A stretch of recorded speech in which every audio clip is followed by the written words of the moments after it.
Hi, I'm Jacob Hornberger, president of the Future of Freedom Foundation, and this is this week's issue of the Libertarian Angle. We're on part 3 discussing World War I and World War II. I'm joined by my co-host, Richard Ebeling, who teaches economics at the Citadel. Richard, welcome back to discussing the two big interventions in U.S. history. It's great to be back here with you talking about an important topic, and it's wonderful to see our viewers and listeners again. Yeah, let me give a little recap of where we are here. We talked about the foreign policy of the United States through most of the 19th century. Overall, it was a non-interventionist foreign policy. America did not go abroad, in the words of John Quincy Adams, in search of monsters to destroy. There was a prejudice against entangling alliances, foreign alliances, as reflected by George Washington's farewell address. And so there was a really fundamental sense that we're going to stay out of foreign wars. We're not going to have a big, huge standing military establishment. We're not going to get into entangling alliances. And then there's a shift that takes place and starts to take place with the Spanish-American War in 1898. And that push toward militarism and collectivism starts propelling forward. And you get the income tax in 1913, the Federal Reserve, which then provides the federal government with the resources to get involved in foreign wars. And finally, Wilson comes along in World War I, gets America involved, conscripts people, drafts people, tremendous violations of civil liberties, as we pointed out in last week's show. It really did transform America in a very negative way. And so I thought today we would discuss some of the consequences of World War I, what happened there, how Americans felt about it, and just sort of lay the framework and the foundation as to what the attitude of the American people was, the overwhelming majority of American people, as the war cloud started forming in the late 1930s. But before we do that, I wanted to mention a couple of things on the Spanish-American War. I don't know if you'll recall this, and you probably don't because I know you're very old. But in the very first year of that we were publishing Future of Freedom, which at that time was called Freedom Daily, you might recall, doubtfully, that in the May issue, okay, do you recall the May 1990 issue, the yellow issue at that time? Yeah, see? Okay. Viewers, do you see what I have to put up with? And even worse, I consent to put up with it. That shows some type of mental instability on my part. Yes, a tremendous amount of intellectual masochism. Okay, well, in the May 1990 issue of Freedom Daily, we dedicated the entire issue to foreign policy. And we included in that issue two essays, one by William Graham Sumner, The Conquest of the United States by Spain, and another one called Patriotism by Herbert Spencer. And they're really worth reading. They're on our website. You can just go to the Future of Freedom Monthly Journal, May of 1990. But Richard, there, William Graham Sumner was saying that even though we won the military battle against Spain, we really got conquered. We got defeated because we ended up adopting the imperialist mindset that had guided the Spanish Empire and empires throughout history by acquiring colonies like in the Philippines, where the American troops started battling against the Filipinos because they wanted their independence, and not only from Spain, but from everybody. And the U.S. said, no, we are now taking the place of the Spanish Empire. And they massacred, I think it was at least tens of thousands, but I think hundreds of thousands of Filipinos. That's where waterboarding was going on by U.S. troops. Then there was Cuba. That's how we ended up with Guantanamo Bay, with an imperialist military base there, Puerto Rico. And so this really was a turning point. I just wanted to bring this up because I think that essay is really worth reading. The Spencer essay is also worth reading because he's talking about the British second invasion of Afghanistan. This is in 1902 that he's writing this essay. And he's got that famous line where somebody comes to him and says, isn't this such a terrible thing that British troops are dying in Afghanistan? And Spencer responds, why should I care? When people hire themselves out to go and kill people thousands of miles away, what does that have to do with me? I guess you do remember those two essays, right? Crystal clear. No, I think that what you're pointing out here is a number of elements. One is that it really was the Spanish-American War, fostered by people who believed that America had to be outward-looking and expansionist. People like Theodore Roosevelt, who made up his famous charge of San Juan Hill during the Cuban campaign against the Spanish, then, of course, became president, expanded the U.S. Navy, and so on, tried to give it a presence around the world. But what the writings of people like William Graham Sumner and Herbert Spencer emphasized is that even as this imperialist and expansionist bent was emerging in American foreign policy, there were still voices from the twilight of classical liberalism who were pointing out that such foreign adventures are ultimately inconsistent and dangerous with the preservation of liberty. Uh, at the same time that Spencer wrote that very good essay on patriotism that you're referring to, he wrote another essay called Imperialism and Slavery. And he pointed out that when countries go abroad to conquer other peoples, they end up enslaving those that have come under their control and domain. And it seems as if the conquered people are the slaves. And he says, no, because the slave invariably has a rope attached to himself by which the slave master controls him. But that means that the slave master is as enslaved as himself as the slave, because he's at the other end of the rope and he can't free himself without losing the domination that he has over the slave.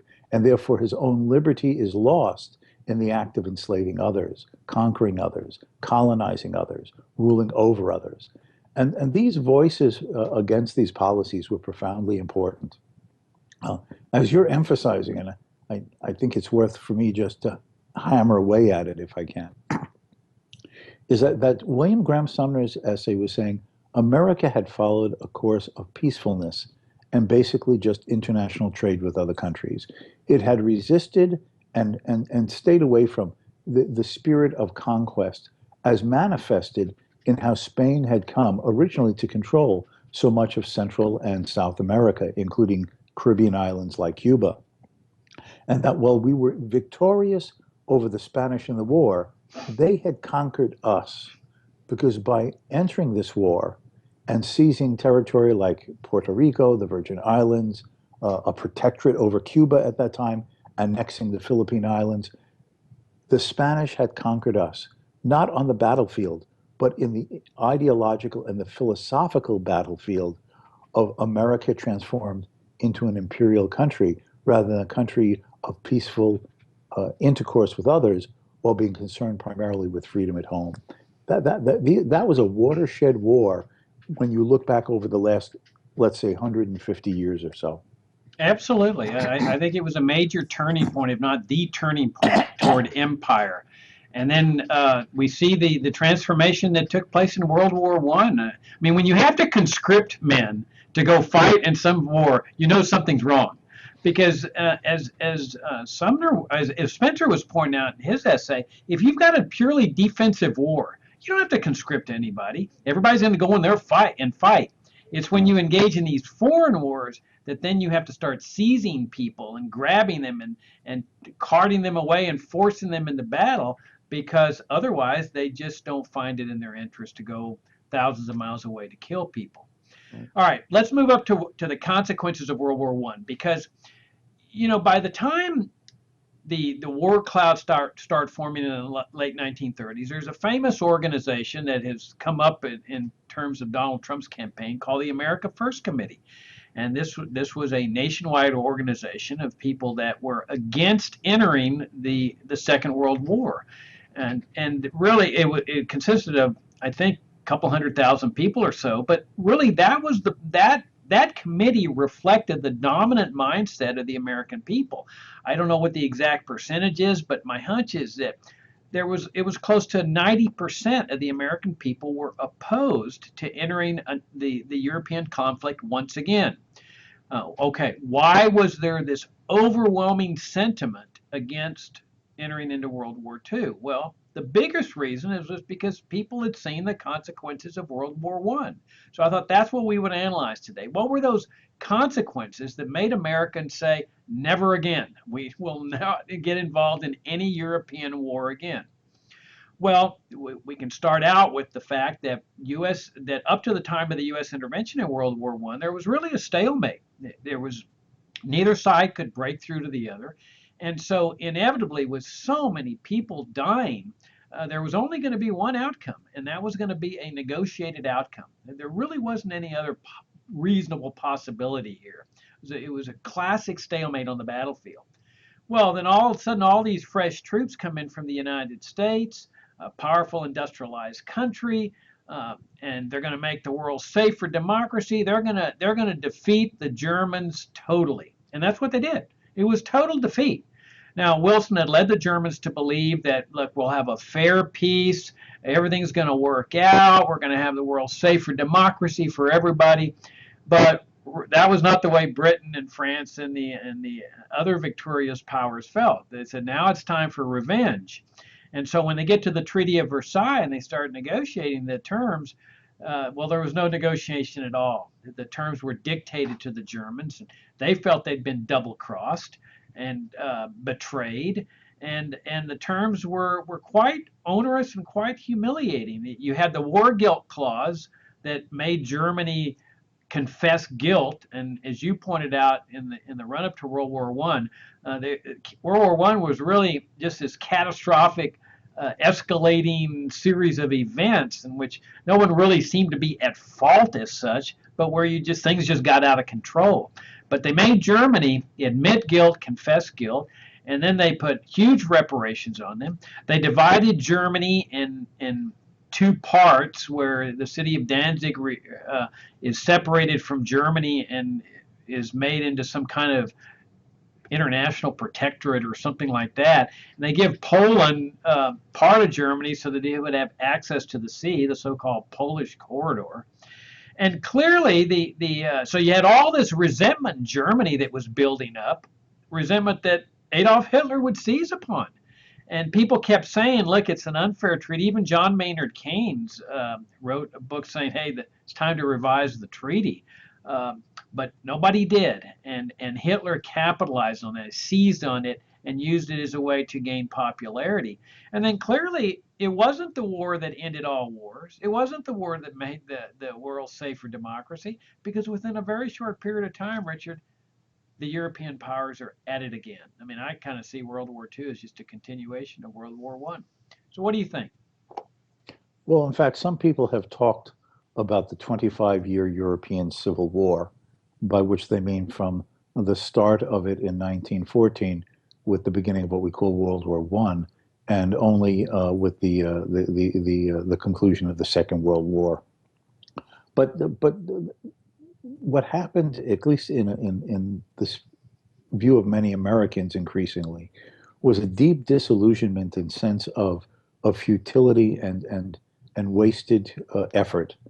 You mentioned the fact that in the run-up to America's entry into the Second World War, there had developed the America First organization. As I recall it, Gallup polls that were being done at that time, 1940 and through most of 1941, Gallup polls demonstrated consistently and persistently that, if I remember the number, close to around 80% of the U.S. population, when asked the very clear and simple question, should America stay out of the conflict in Europe, that is, what we now call World War II, that had already broken out in September 1939 between Germany on one side and fascist Italy, and then the British and the French on the other. 80% of the people said, yes, America should stay out of the war. There was no support or sentiment that this was America's battle to be sucked into another foreign conflict that would only lead to a worse situation than the one after the First World War. Because what were the consequences from the First World War? You have pointed out or highlighted just now some of them. Woodrow Wilson had entered Paris after the armistice in November 1918 as a hero. Here was the liberator from across the Atlantic who had enabled the British and the French to triumph against quote, the Huns, as they were called, the Germans. Yet at the same time, in the eyes of the Germans who had accepted the armistice, under the realization that if they did not accept an armistice, the Americans, now bolstering the British and French, would have continued to advance and likely conquer much German territory. The Germans looked to Woodrow Wilson as a fair mediator. He had tipped the balance on one side, but he had promised up to that a fair and honorable and just peace that would be based upon democracy and national self-determination. And surely that would have included for the German people as for any others. But again, as you correctly point out, when the negotiations began at Versailles, outside of Paris, the British and the French were determined to impose a peace on the Germans that would prevent the Germans, as they perceived it, from ever threatening their hegemony, both in Europe and around the world ever again. They had designed plans during the war to divide up the Turkish Empire between the two of them. Indeed, it was the result of their agreements following the end of the First World War that resulted in the boundaries of virtually all the countries in the Middle East that we take for granted. The borders of Iraq, Syria, Jordan, Israel, Palestine, Lebanon, Saudi Arabia, Kuwait, Turkey. All of these borders were the outcome of the secret negotiations and post-war agreements between only two countries, Britain and France.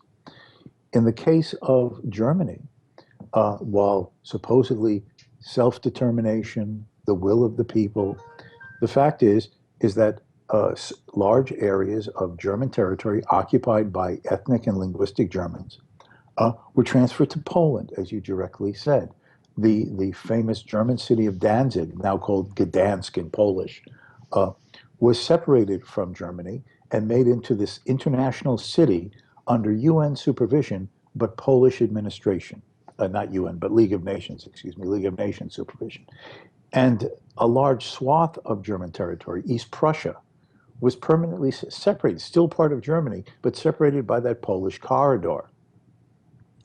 Parts of Germany were transferred to France, to Denmark, to Belgium. So everyone had self-determination based upon the people, the will of the people, except the Germans. The reparations, there's been a lot of arguments by scholars. How heavy were the reparations? Would the Germans have had the ability to pay the reparations? Were they really as onerous as the critics of the Treaty of Versailles said?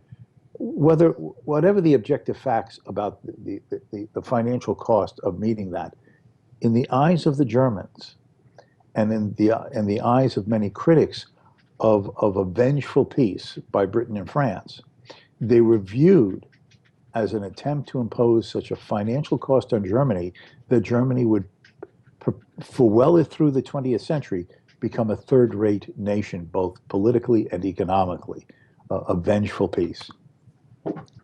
There was also the fact that Wilson had promised the American people and the Europeans that there would be national self-determination, that democratic regimes would be fostered. The era of peace, freedom, and prosperity would now open before the world, looking to the remainder of the 20th century. But the fact is, as we talked about in an earlier segment, in the midst of the First World War, in November of 1917, was the Bolshevik Revolution.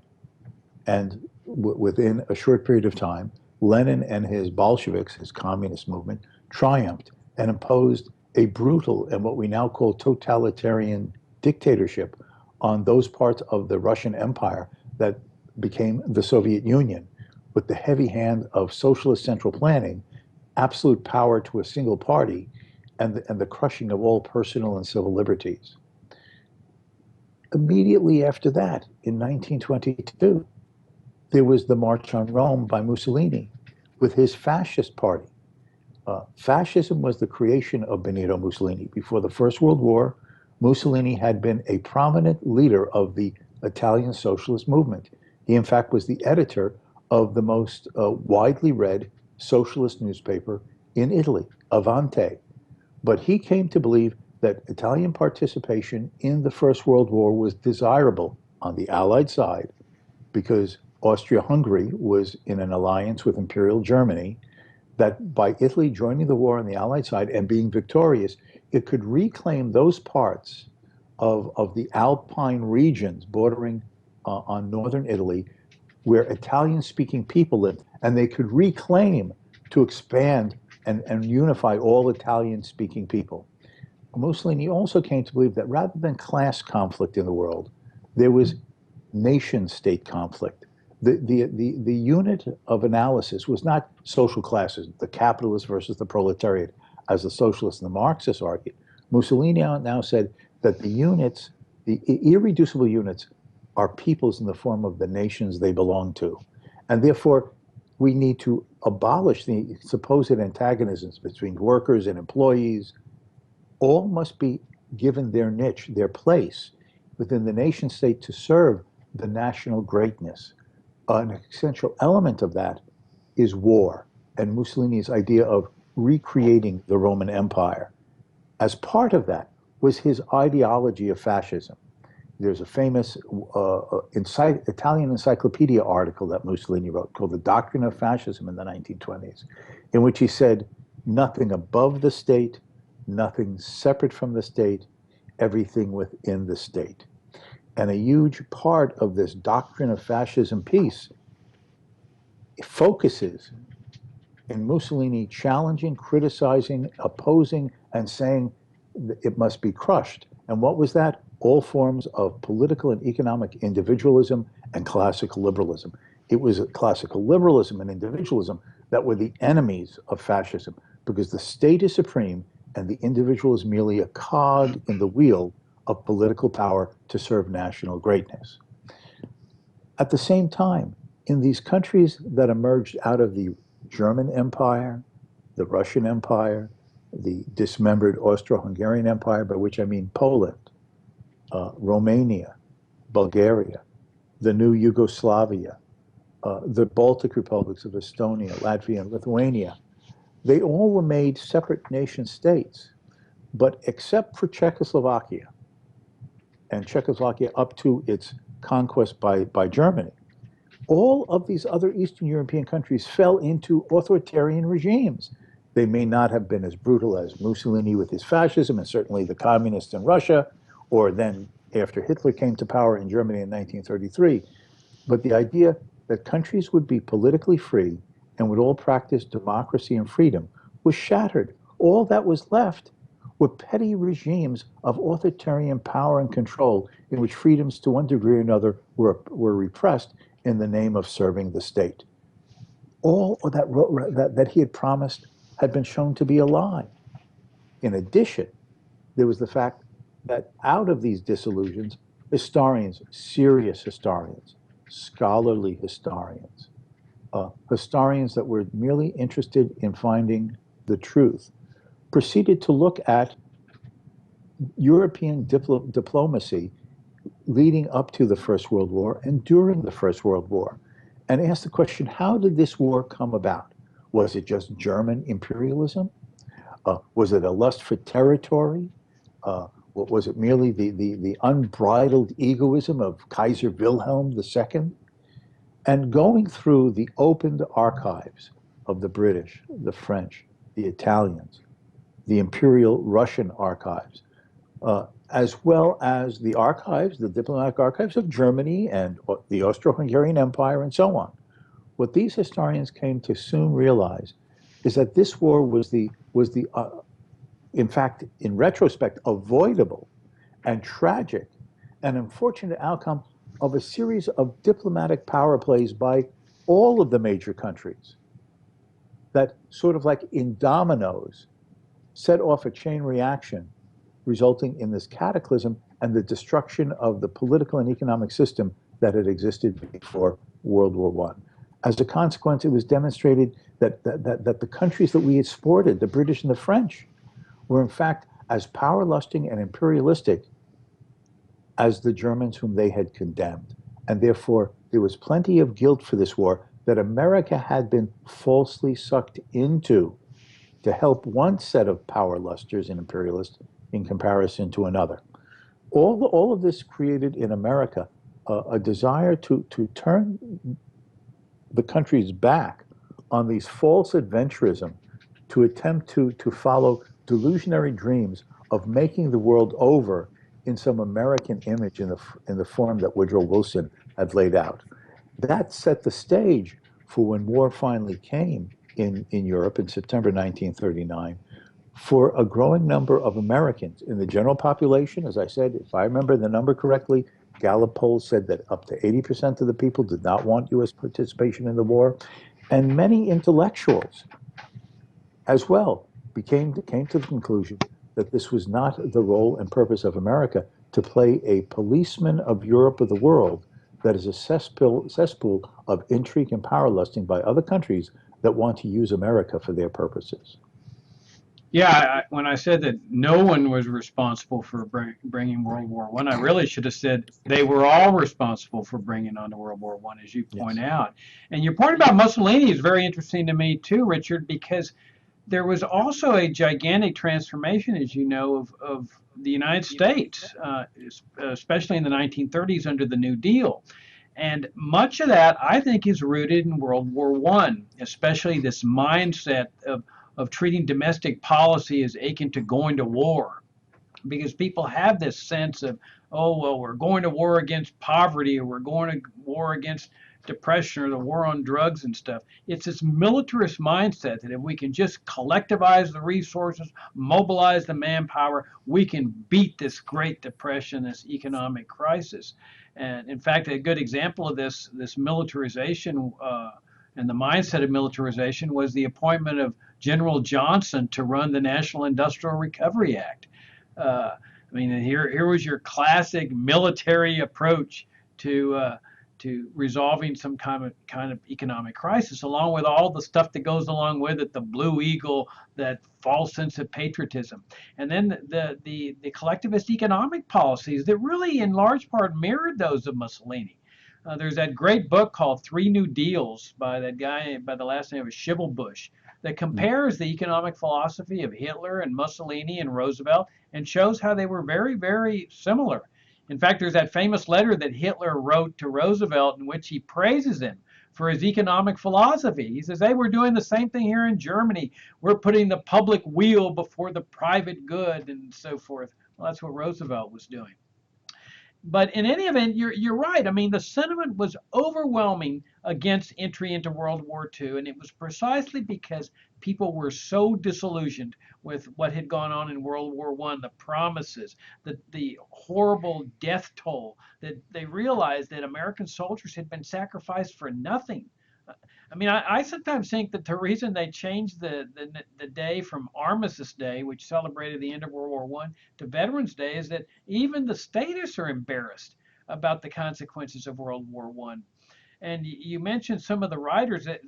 There was a group called the revisionist historians that were breaking through the official story of, oh, how glorious this war was and how great it was. And they were writing and exposing the truth, as you point out, all the intrigues, the power plays, the power lusting, that this wasn't just this glorious idealistic war for freedom and democracy, that it was all about power and power politics.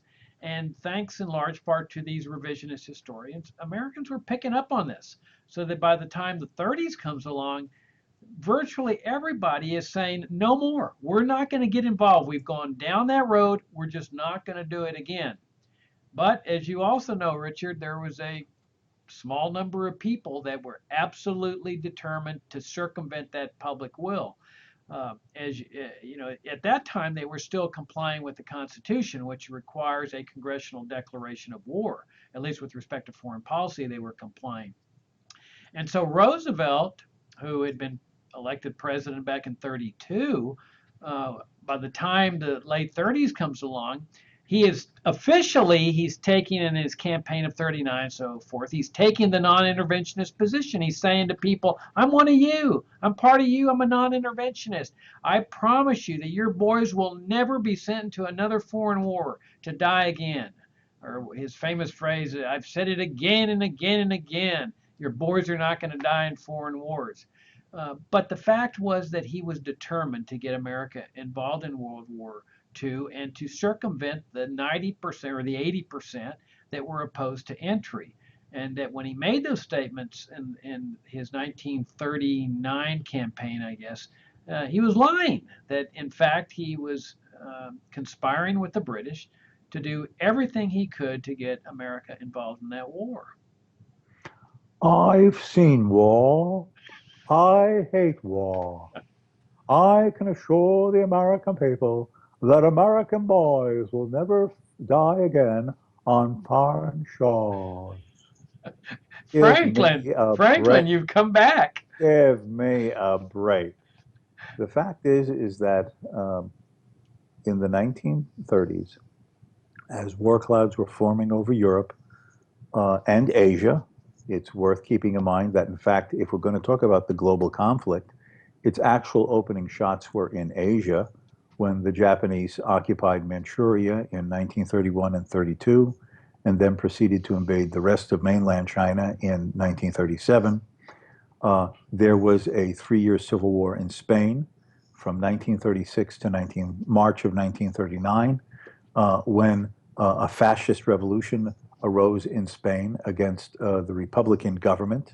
It may have been a leftist government, but it was democratically elected, led by Francisco Franco, who soon had both the diplomatic and the military support of fascist Italy and Nazi Germany on his side, and then counterposed with the Republican government that was increasingly moving ideologically to the left, with finally the military and financial support of Stalin's Soviet Union.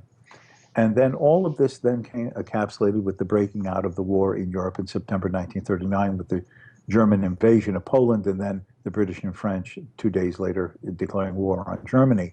But as these war clouds were forming in Asia and then in Europe, Congress had passed a variety of neutrality acts specifying that America was not to be taking sides or giving undue financial support to one side or the other that would suck it in for financial purposes, as had clearly been the case with some interests leading up to America's participation in the First World War. And these were neutrality acts that were signed by Franklin Roosevelt. Yet it was these neutrality acts that surreptitiously and in violation of both the law and the spirit of what they represented, Roosevelt began to abridge, break, and finally totally violate in 1939, 1940, and then 1941, leading up to the actual Japanese attack on Pearl Harbor. Roosevelt was determined, for various political and ideological and personal inclinations, to get America into the Second World War on the British side, and against the Japanese and in support of the Chinese in Asia. And he was willing to lie and deceive and distort and manipulate to do so. When he was giving those speeches during the 1940 campaign, running for that unprecedented third term as President of the United States, he was promising the American people that he would keep America out of war. Yet at the very time that he was making those public pronouncements, he was undertaking actions in both Europe and in Asia that were direct violations of the neutrality acts and his promises to the American people. The same way that Woodrow Wilson in 1916 had run for re-election on the slogan, "He kept us out of war," when a mere 5 months after winning the 1916 election, Woodrow Wilson went before Congress to demand a declaration of war to get America involved in the European conflict. Roosevelt himself was playing the same game of saying one thing to the American people out of one side of his mouth and then doing something totally out of his other side of his mouth in his arrangements and intrigues and secret agreements with those in Europe with whom he wanted America to be militarily involved. All right, well, we're about out of time, so why don't we start up next time then with an analysis of what Roosevelt did to circumvent that will and to overcome the obstacle that the Constitution presented it to him. Because Yes. obviously, if he had gone to Congress and just said, "Hey, look, I've been lying all this time. I really think we need to get involved in the war, and I'm asking you to declare war on Germany or Japan," the answer would have been no.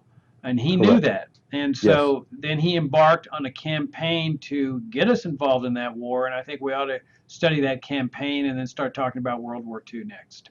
absolutely. All right. Then until next week, Richard, thank you again for joining us on the show. And we'll see you all next week. Until next time, bye bye.